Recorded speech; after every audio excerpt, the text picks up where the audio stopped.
You also notice how you stop asking questions. In the beginning, you wanted to know every little detail about her day, her thoughts, and what she wanted out of her life.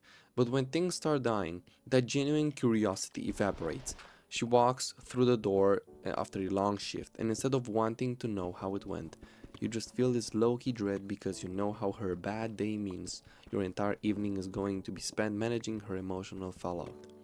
You find yourself nodding along to stories about her coworkers or her friends, but you're totally checked out, just wanting for her to finish talking so you can go back to your own thoughts. It's a terrible feeling to realize you've stopped caring about the inner life of the person you're sleeping next to. But it happens when you've mentally detached yourself from the relationship to survive it. Then there's the whole performance of it all, especially on social media or around other people. You'll be at a family dinner or a buddy's backyard barbecue, and you catch yourself putting on this big show of being the happy, attentive boyfriend. You laugh a little louder at her jokes, you hold her hand when people are looking, and maybe she posts a photo of the two of you, some sweet captions. But the second you guys get back into the car and close the doors, the silence drops like a concrete wall. You look at a photo on your phone later, and all you can see is the massive argument you had right before you left the house, or the total emptiness you felt when the camera flashed. You're essentially performing a relationship for the audience because the actual reality behind closed doors is completely hollow. You keep up appearances because it's easier than having to explain a breakup to your family, your friends, and everyone else who thinks you two are perfect together. A lot of guys stay way too long simply because of the sheer inertia of comfort and the absolute terror of starting over. You look at the dating scene out there. You hear your single friends complain about the apps, and you think about having to explain your whole life story, your flaws, and your baggage to a complete stranger all over again. It feels exhausting. So you tell yourself that maybe this is what long term love looks like. You convince yourself that everyone settles eventually, that the spark always dies, and that you're just being unrealistic or ungrateful. But there is a massive difference between a relationship maturing into a quiet, stable routine and a stable relationship that actively drains the light out of your life, settling for a lifetime of a mutual misery. Just because you're afraid of being single for a year is a losing bet. Eventually, you hit a random, ordinary moment where the illusion just completely shatters. For me, it was a Sunday afternoon at the hardware store. I was just walking down the aisle looking for some basic tools, and I saw the older guy, probably in his late 60s, just browsing by himself. He looked completely entirely at peace, no phone buzzing with angry texts, no one rushing him, no underlying tension waiting for him in the parking lot.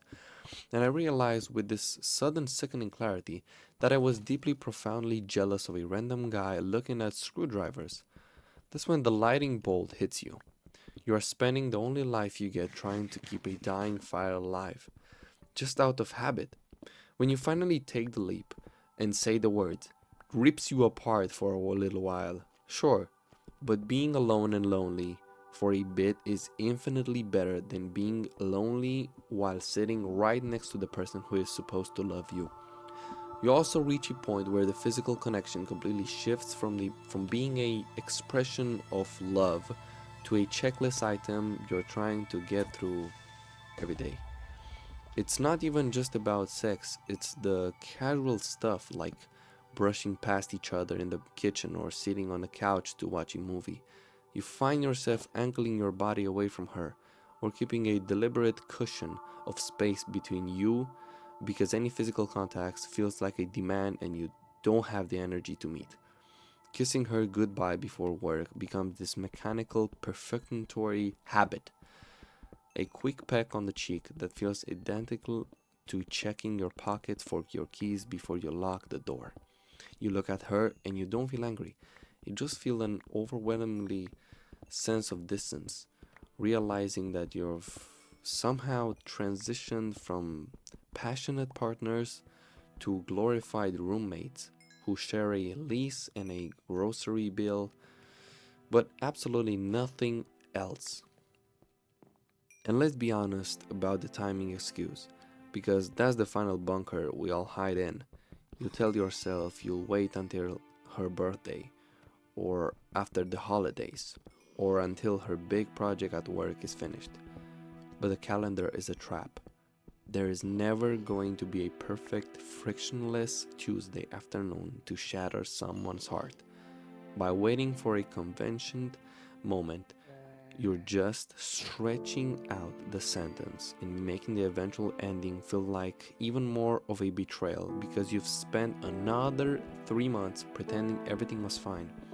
When you finally stop making excuses and just lay it all on the table, it's going to be brutal, and you're going to feel like the villain of the story.